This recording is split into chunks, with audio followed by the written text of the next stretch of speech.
तुमको मालूम भी शायद कभी हो कि न हो।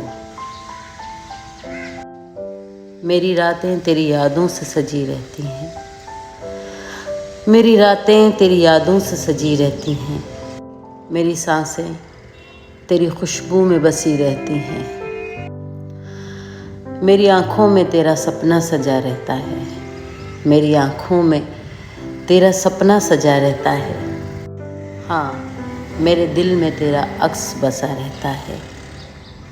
इस तरह मेरे दिल के बहुत पास हो तुम, इस तरह मेरे दिल के बहुत पास हो तुम, इस तरह पास ही शेर रख के खुदा रहता है। तुमको मालूम भी शायद ये कभी हो कि ना हो। मेरे आंगन में लगे फूल भी गवाही देंगे, मेरे आंगन में लगे फूल भी गवाही देंगे।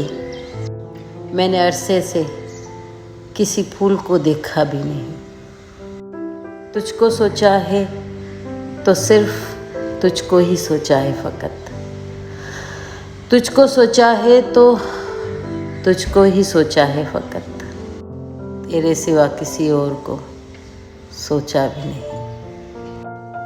तुमको मालूम कभी हो कि ना हो। ये थे जी अमजद इस्लाम अमजद साहब।